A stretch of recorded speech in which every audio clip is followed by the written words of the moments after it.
Graças e paz, irmãos, boa noite a todos, que Deus abençoe a sua vida, a sua história, em nome de Jesus. Estamos mais aqui uma sexta-feira para o nosso estudo no livro de Apocalipse. Nós estamos falando sobre a carta às 7 igrejas da Ásia, da qual foi direcionada esse texto, no seu introdução, no seu introito. Então lá João está descrevendo as características dessas igrejas, tá?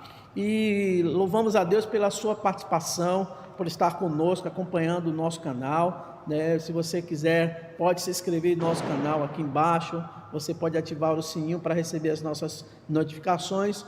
Comente, compartilhe. Nós temos a cada 2 vídeos desse apresentado, nós separamos uma sexta-feira para perguntas e respostas. É uma live exclusiva com os irmãos, para tirar as suas dúvidas em relação naquilo que eu posso, claro, nem tudo a gente domina e nem tudo a gente tem conhecimento, e algumas coisas também vão mudando, com relação das interpretações, e a gente vai tendo cuidado também de acompanhar. Então participe conosco. Nós vamos hoje encerrar as 2 últimas igrejas, vamos falar de Filadélfia e Laodiceia, e vamos terminar essa parte, Apocalipse 3, encerrando aí Apocalipse 3 e todo o capítulo, e depois entraremos com mais um tema abordando. Nossa intenção, se Deus permitir, é viajar até o último texto lá de Apocalipse, chegando ali no finalzinho do 22, que é o último,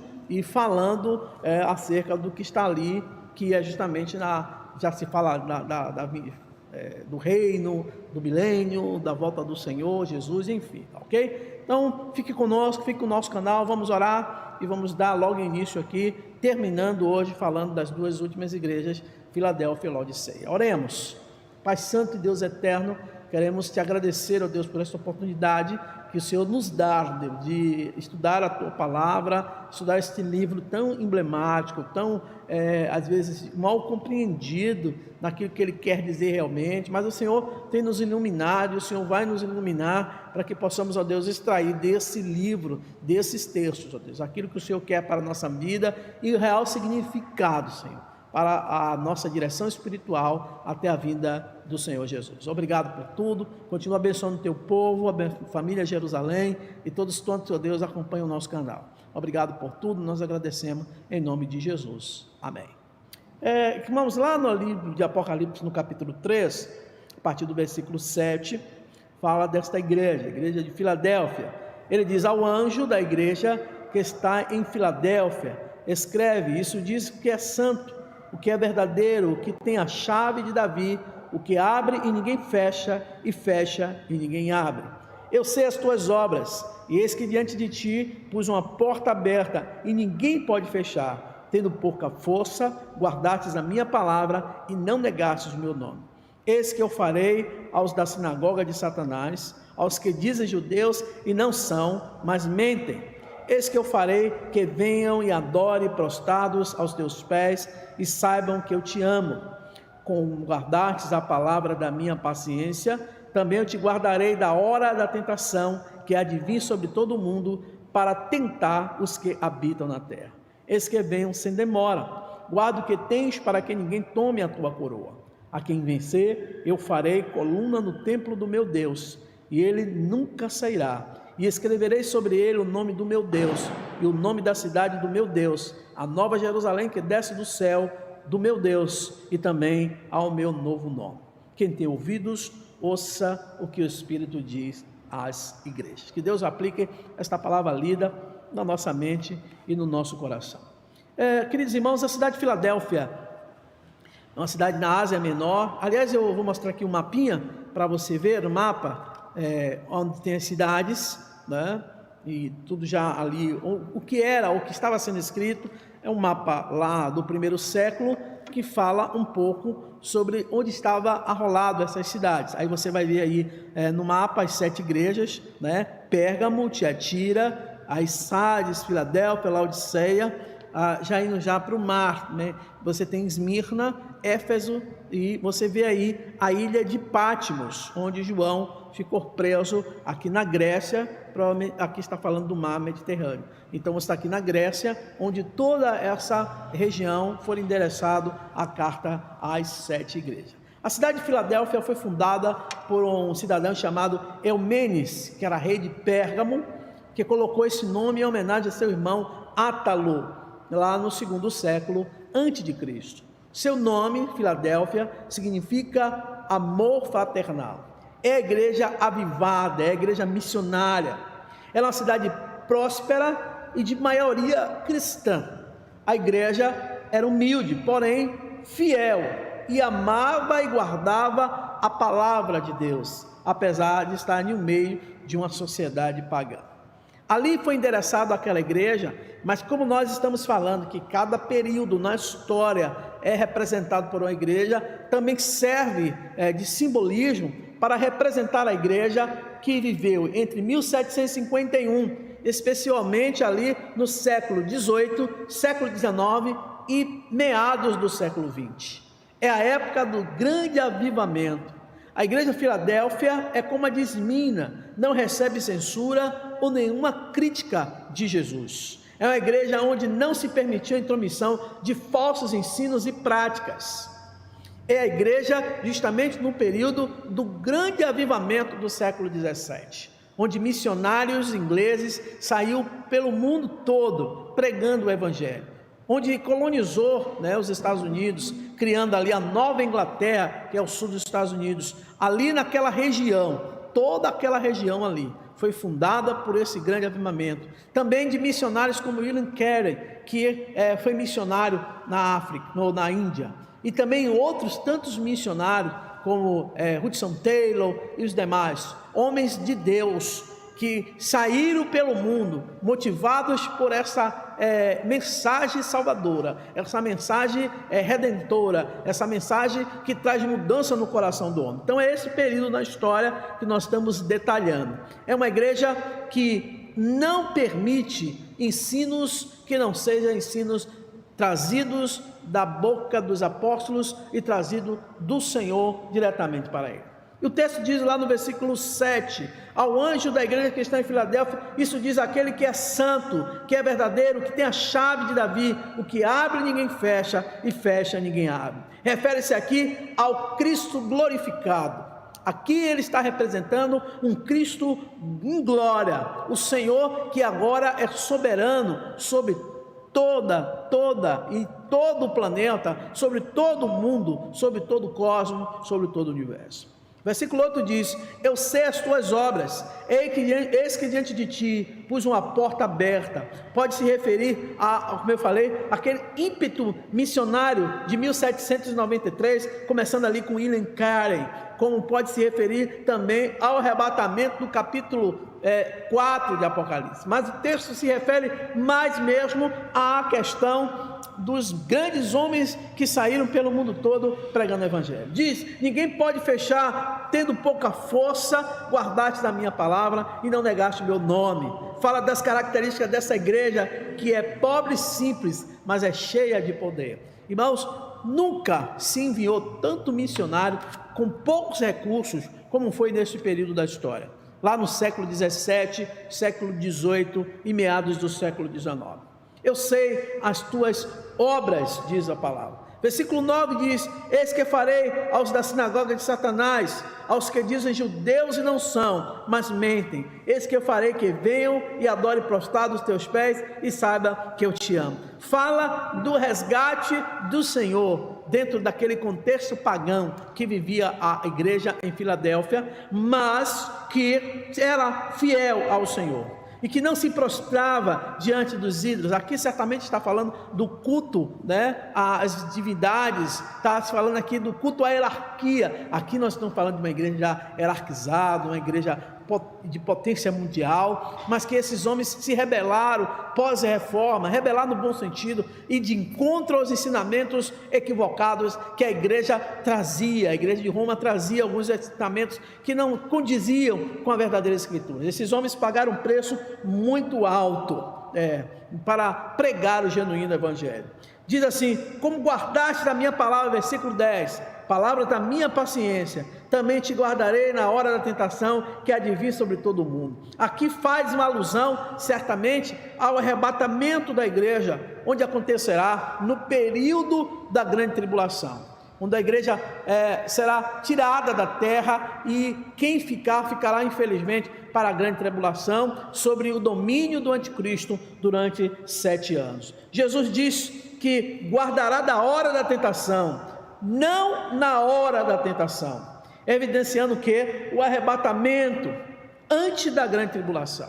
As pessoas, há muitas correntes que dizem que nós, os cristãos, iremos ficar para a grande tribulação. O texto diz lá no versículo 10 que o Senhor, Ele vai nos guardar da hora da tentação, não na hora da tentação. Isso é o que? Evidenciando que o arrebatamento será anterior à grande tribulação, e infelizmente os que ficarão na terra sofrerão sobre isso. É bom chamar a atenção lá desse versículo, do versículo 10. Versículo 11 diz: eis que venho sem demora, guarda o que tens, para que ninguém tome a tua coroa. Fala aqui sobre a importância de se manter a integridade do Evangelho, a guarda da fé salvadora na pessoa de Jesus Cristo. Nos últimos dias nós estamos vivendo já esses princípios de dores. Nós temos visto pessoas deturpando de forma assintosa o Evangelho, trazendo o Evangelho para suas próprias características, para o seu bel prazer, para o seu próprio entendimento, fugindo assim de todo um aparato bíblico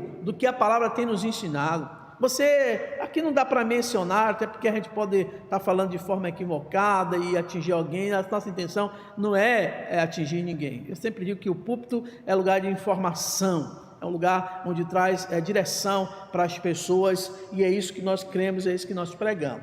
Mas nesse versículo 11, diz que o Senhor vem sem demora, e Ele pede para a gente guardar o que a gente tem, é a nossa salvação, a nossa coroa. Então, mantenha a integridade no Evangelho, guarde a fé salvadora de Jesus Cristo e receba dele o vinde benditos do meu Pai, possuir o reino por herança que está criado desde a fundação do mundo.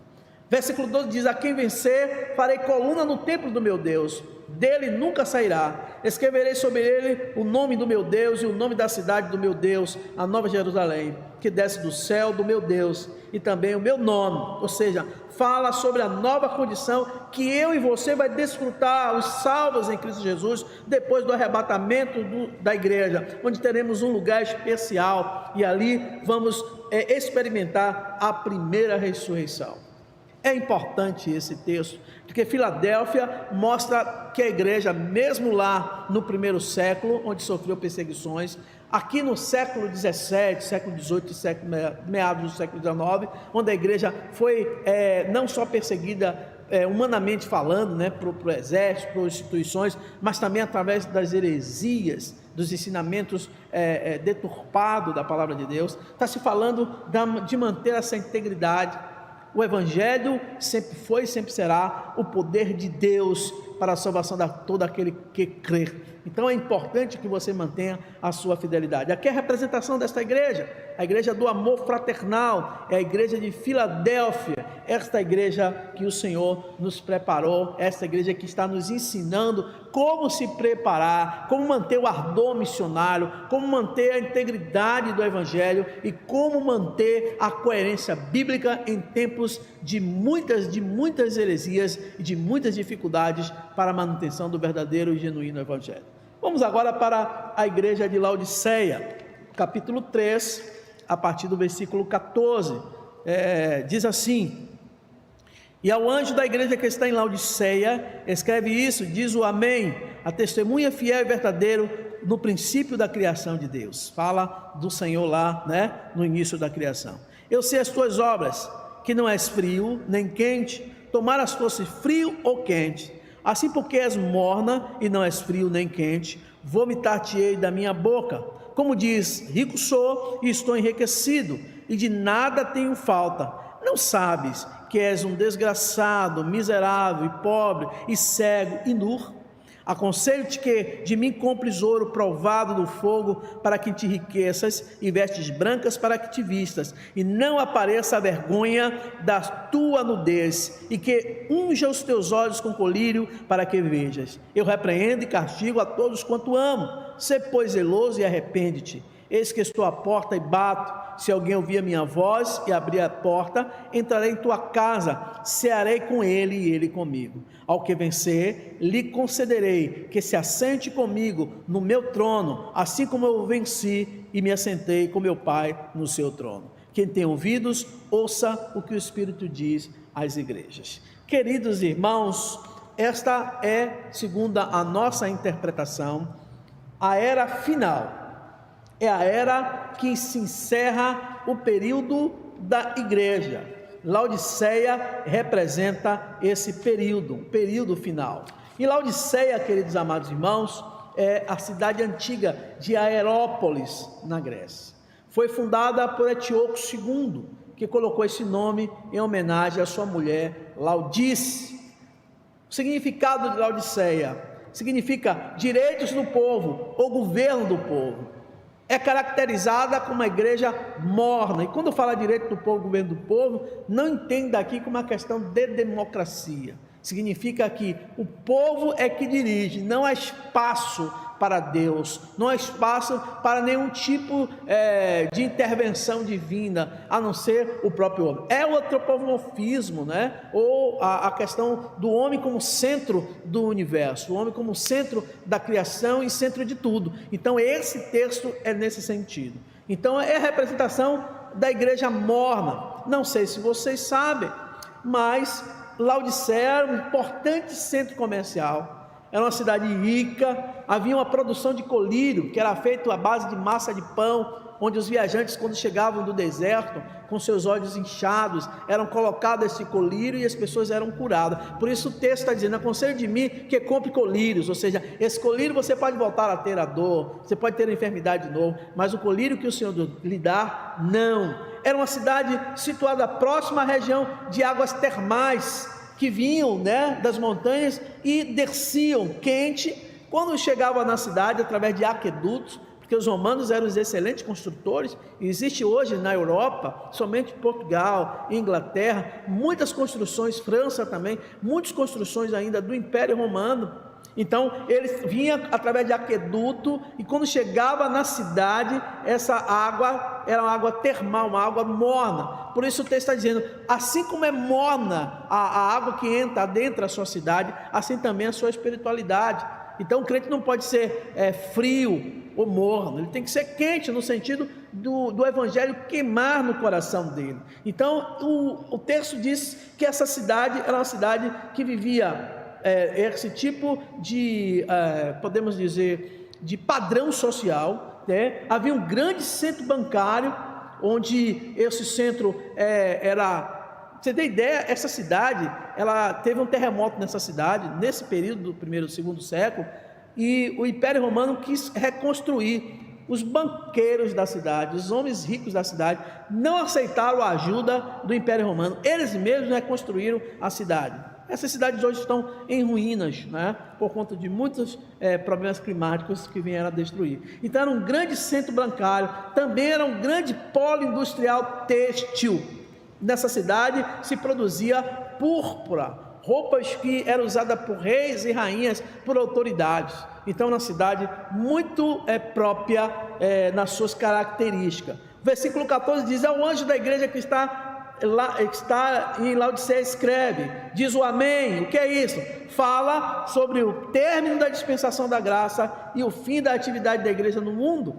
Testemunha fiel, verdadeira, o princípio da criação de Deus. O amém simbolizando que Jesus é a finalidade, a intervenção final do Senhor, é aquele que é o alfa e o ômega, é aquele que diz o amém, ou seja, assim seja. Isso irá acontecer nos últimos dias. Esta igreja é representada de 1800 para cá, alguns historiadores falam 1900 para cá, até os dias atuais, é o padrão. Por isso eu estou dizendo, nós estamos vivendo o princípio de dores, sim, e a última era da igreja, porque é nesse período onde a gente tem visto igrejas semelhantes a Laodiceia, com padrão de luxo. Eu estou dizendo que a igreja deve ter equipamentos, deve ter coisas para a pregação do evangelho, para a manutenção do evangelho e para a propagação do evangelho, não é isso, mas igrejas imensas que não têm um campo missionário, igrejas que são ricas e não têm um trabalho social, É esse tipo, é esse modelo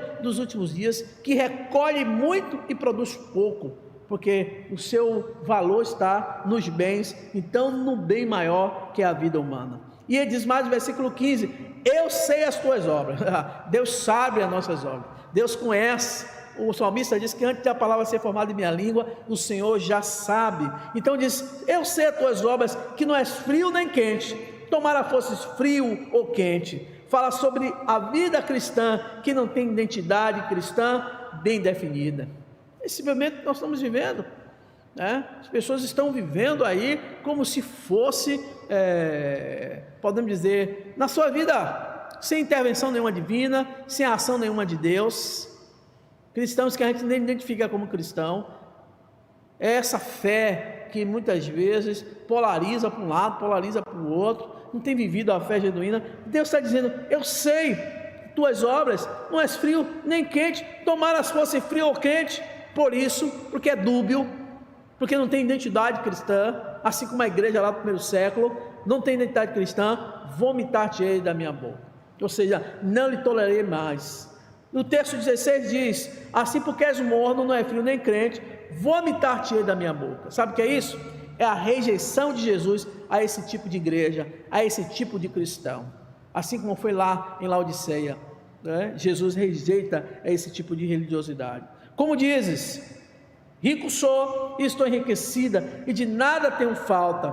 Não sabes que é, aí Jesus está dizendo no texto, é um desgraçado, miserável, pobre, cego e nu. Fala do erro dessa igreja de colocar o foco sobre bens materiais. É a igreja que coloca o foco sobre a prosperidade, não abre os verdadeiros tesouros. Sabe quais são os verdadeiros tesouros da igreja, irmãos?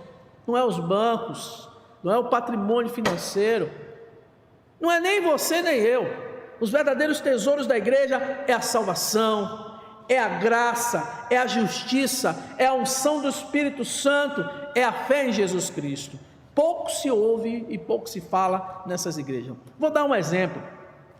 Qual foi a última vez que você ouviu um sermão? Eu não estou falando de um pastor ou líder religioso chegar aqui e falar que Jesus vai voltar. Eu estou falando qual foi a última vez que você viu um sermão preparado, pronto, 1 hora, meia hora, falando sobre parousia, sobre a volta de Jesus. Na década de 80, era comum você chegar nas igrejas, os pastores estão dizendo: olha, o tesouro, o reino, tudo é lá, não aqui. Hoje os pregadores estão dizendo: começa aqui, depois vamos desfrutar lá. Não, irmãos, aqui é passageiro. Então os verdadeiros valores, os verdadeiros tesouros estão quando a igreja prega a salvação em Cristo Jesus, prega sobre a graça, esse favor imerecido, prega sobre a justiça de Deus, a unção do Espírito Santo de Deus. As igrejas precisam isso, e a fé em Jesus Cristo. Aí vem um conselho no versículo 18 que diz: aconselho-te que de mim compre ouro provado no fogo, para que te enriqueças, e vestes brancas para que te vistas, e não apareça a vergonha da tua nudez, e que unge os olhos com colírios para que te veja. Vou explicar esse texto aqui. Tudo isso aqui que Jesus está falando, recomendando no versículo 18, é justamente o que a igreja se orgulhava. Olha, nós somos um centro bancário poderoso, não precisamos de dinheiro porque temos vestes maravilhosas, temos um polo industrial têxtil, que não fabrica qualquer tipo de tecido não, é de púrpura para cima, são tecidos próprios de pessoas que têm poder aquisitivo para comprar, como reis e rainhas. O texto está dizendo: olha, você, apesar de ter tudo isso, você já apareceu sua vergonha, porque você não prega o genuíno evangelho. Ou seja, Deus está falando mais que ele unja os olhos dele com o colírio do Senhor, porque esse colírio, você pode ficar cego espiritualmente, como a mulher samaritana, né, que achava que era ali no Monte Gerizim que é o lugar de adorar, e Jesus nem em Gerizim, nem em Jerusalém. E Deus está buscando os verdadeiros adoradores, que adorem a Ele em espírito e em verdade, até os dias de hoje. E você e eu pode ser esse adorador. Versículo 19, vem algo que eu acho interessante. Olha o amor do Senhor por esta igreja. Ele diz: olha, eu repreendo e castigo a todos quanto amo. E aí vem a recomendação do Senhor: ser zeloso e arrepende-te. Jesus está dando oportunidade a esta igreja, apesar do seu afastamento da fé cristã. Jesus está dando oportunidade a você, querido irmão, que você tem se afastado do genuíno evangelho, da palavra de Deus, da compreensão das escrituras sagradas. E Deus está dizendo para você: olha, venha, se arrependa. Verso 20 diz: eis que estou à porta e bato, se alguém ouvir a minha voz, abrir a porta, entrarei em sua casa, e com ele cearei, e ele comigo. A gente usa muito esse texto para pregar o evangelho para a pessoa que não conhece Cristo, mas esse texto é para a igreja, esse texto é para mim e para você. Quantos irmãos estão dentro da igreja, mas se sentem afastados? Esse texto fala da terrível condição da igreja de Laodiceia, que está sem comunhão direta com Jesus, que está do lado de fora dessa igreja. Jesus não está dentro, está fora, batendo ainda, insistindo e dizendo: estou à porta e bato, ouve a minha voz, me convida para entrar no meu coração, no seu coração, para fazer a lavagem completa, né? Verso 21 diz: ao que vencer lhe concederei que assente comigo no meu trono, assim como venci e me assentei do lado do meu Pai. Está falando aqui, meus queridos amados irmãos, da oportunidade que teremos, e fizemos isso nesta vida, o aceitando como salvadores da nossa vida, e ali Ele tem nos dado essa oportunidade de estar, né, junto com o Pai dele, no trono, e diz que nós teremos essa oportunidade. E encerra o verso 22, dizendo: quem tem ouvidos para ouvir, ouça o que o Espírito diz às igrejas. Nós estamos encerrando aqui a nossa participação em relação às igrejas, né, do Apocalipse. Eu quero só fazer recapitular com você, que aqui agora dê uma olhada nesse quadro que a gente está colocando aqui, sobre o que a gente veio falando desde lá de Éfeso e até Laodiceia, né?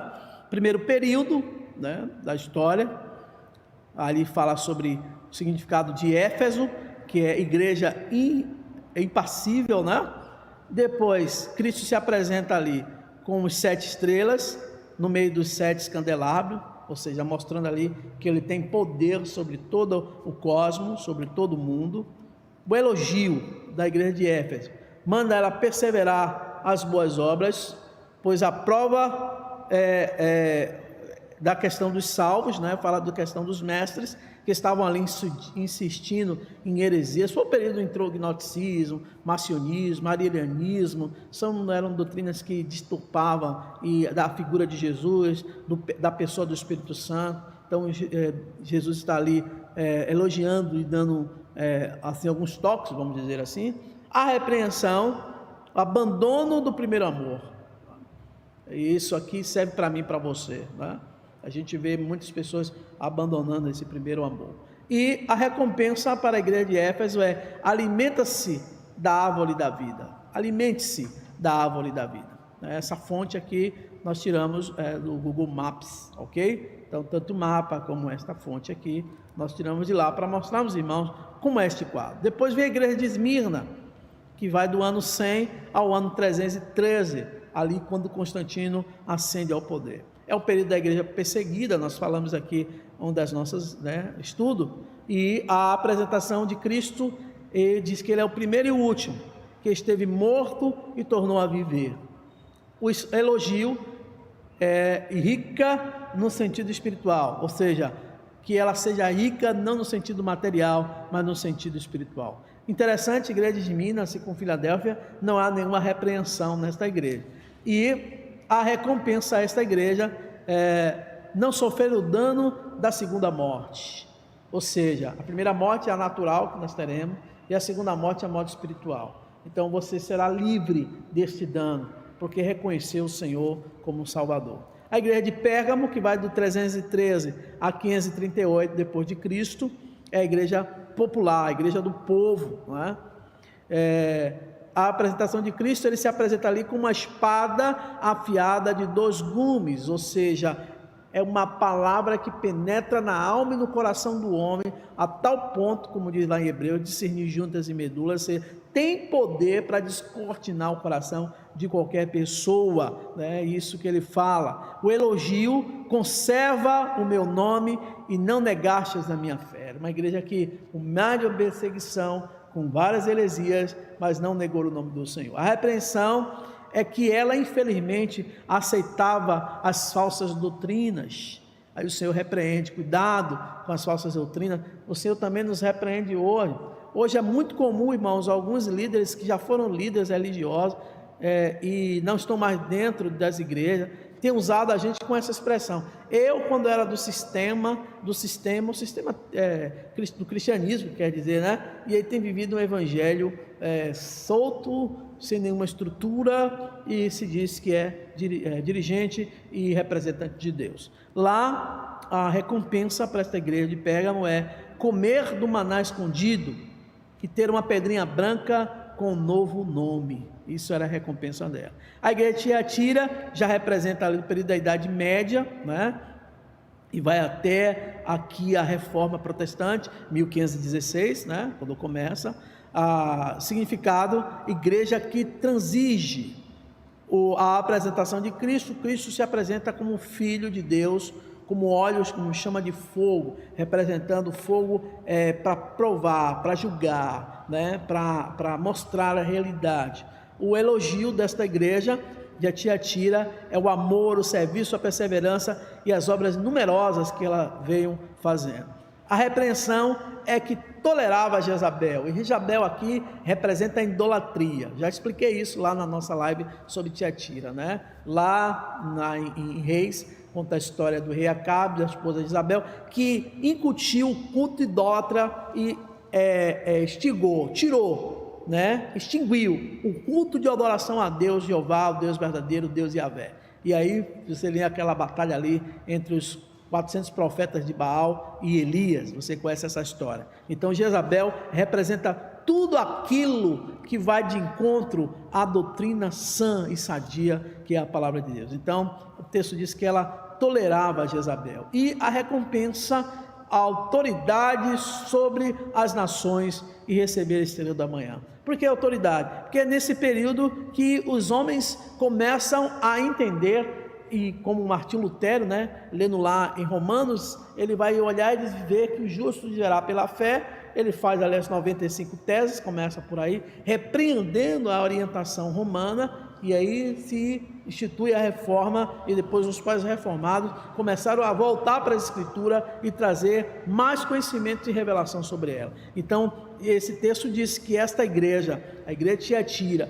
ela tinha autoridade sobre as nações e tinha a oportunidade de receber a estrela da manhã, representando Jesus. A igreja de Sardes, né, um período pós-reforma, eu estou falando já depois do século XVI, é a igreja morta. Toda vez que a igreja experimenta um grande avivamento, se ela não fizer manutenção disso, ela termina entrando na mornidão, que seria voltar aos pecados, voltar à origem às coisas profanas. Então, a apresentação de Jesus se apresenta ali como aquele que tem os 7 Espíritos de Deus e as 7 estrelas, significando aí poder, né, sobre toda a raça e sobre todo o cosmos. O elogio diz que alguns não se contaminaram nas suas vestiduras. Há exemplo dos anabatistas, né, que morreram, sofreram, porque entendiam. Há exemplo de William Tyndale, que traduziu essa Bíblia que a gente chama de King James, mas a tradução foi William Tyndale, o homem que morreu pelo próprio rei James, Tiago I, porque traduzia as escrituras, e as escrituras iam de encontro a algumas coisas. É ele que traduz, por exemplo, o livro de Coríntios, sobre o amor, muito interessante. Se você tem uma curiosidade de entender essa história, assista o filme, tem um filme, William Tyndale, o contrabandista de Deus, era um homem que fez várias traduções bíblicas, que se tornou a Bíblia King James, hoje na versão do rei Tiago, mas lá embaixo já tem no rodapé, diz assim, tradução William Tyndale, ok? O elogio, a repreensão, desculpe, é que os membros têm nome de estarem vivos, mas estão mortos. É aquela coisa que eu falei da fé noteísta, né? Crê em Deus, não abre mão de Deus, mas começa a fazer as coisas para ajudar a si mesmo, e aí começa a entrar nessas crendices. O elogio, né, a recompensa dessa igreja é vestido com as vestiduras brancas, simbolizando aí pureza, né? Simbolizando a pureza no tratar das coisas de Deus, e também nome não apagado no livro da vida, ou seja, garantia de salvação. Apesar de muitas perseguições, essa igreja foi garantida a fidelidade diante do Senhor. Filadélfia é ali o período histórico do grande avivamento do século XVIII, e século XIX, meados do século XIX, onde missionários do mundo todo foram para várias partes do mundo, inclusive para o Brasil, pregando o Evangelho. O significado é a igreja missionária. Cristo se apresenta ali como o santo verdadeiro, que tem a chave de Davi, ou seja, tem um poder sobre o mundo. E o elogio é: guardastes a minha palavra e não negastes o meu nome. Repreensão nenhuma, né? Assim como a igreja de Esmirna, Filadélfia também não há nenhuma repreensão. E a recompensa para essa igreja será que ele será coluna no templo do meu Deus, e o nome de Deus estará escrito nela, ou seja, nessa pessoa que aceitou Jesus. E terminando, Laodiceia, que a gente acredita que de 1800 ou 1900 para cá é a igreja atual, é a igreja morna. Olha que eu estou falando em um contexto nosso atual, mas você vê que é uma igreja muito politizada, uma igreja que você bota uma coisa assim sobre palavra de Deus, poucas pessoas respondem, mas quando você bota algo sobre política, as pessoas querem responder, querem debater. Essa igreja polarizada, essa igreja que nós estamos vivendo nos últimos dias, essa igreja morna. Jesus se apresenta ali nesta igreja como o amém, ou seja, o final, a testemunha fiel e verdadeira. Então, quando você tiver dúvida de qualquer coisa em sua vida cristã, corra para os braços de Jesus. Ele é a testemunha fiel e verdadeira. É isso que nós devemos apegar, às coisas de Deus. Quantas dessas pessoas lê Bíblia? Quantas pessoas oram? Quantas pessoas jejuam? Essas coisas não existem mais em alguns segmentos cristãos, mas nas coisas que são terrenas, todo mundo tem que dar um palpite, né? Por exemplo, em tempos de pandemia, eu nunca vi tanto especialista em minha vida sobre coronavírus sem um título de pós-doc ou sem um título de mestrado, mas todo mundo se acha direito, a ponto de dizer assim: limão com água corta o coronavírus. Aí a gente vai vendo essas coisas, mas eu queria que essas pessoas fossem assim, tão íntimas da palavra de Deus, e eu gostaria de ser assim também, que a gente não tivesse nem tempo para essas questões, porque a palavra de Deus tem nos ensinado. E o elogio desta igreja, nenhum. Deus não tem elogio nenhum para essa igreja, porque essa igreja tem se desviado do caminho do Senhor. A repreensão é dizendo que é justamente característica, assim como Laodiceia, uma igreja morna que acha que não precisa de coisa nenhuma, né? Eu fico me perguntando às vezes, para que uma igreja que é evangélica quer um banco? Para que a igreja evangélica quer uma frota de aviões ou de helicópteros? Para que uma igreja evangélica quer, por exemplo, uma empresa de holding? Eu fico me perguntando, qual é o objetivo? O que a igreja quer com isso? Quantas desse dinheiro é gasto na obra missionária? Quanto é levado de missões de ajuda a essas pessoas? Então, esta igreja, que se diz a igreja atual, e não tem nenhuma elogio do Senhor para ela, né? Ok? E por último, a recompensa é sentar-se com Cristo no seu trono, mas isso mediante arrependimento, ok? Que Deus lhe abençoe. Muito obrigado por você estar conosco no nosso canal, muito obrigado porque você está aqui no nosso estudo de Apocalipse. Hoje encerramos a carta às 7 igrejas, graças a Deus. Deus continue te abençoando. Vamos orar encerrando, agradecido a Deus pela sua participação. Pai Santo, Senhor Eterno, queremos te agradecer porque a tua palavra continua viva em nosso coração, continua eficaz na vida das pessoas. Nos ajuda, Senhor, a compreender aquilo que o Senhor quer para nós e nos ensina a cada dia mais fazer a tua vontade. Obrigado a Deus por tudo. Guarda o teu povo, abre a tua mente, o teu coração do teu povo para entender mais e mais a tua palavra. Muito obrigado por tudo. Nós te agradecemos em nome de Jesus. Amém. Deus abençoe, meu querido irmão. Forte abraço em Cristo Jesus.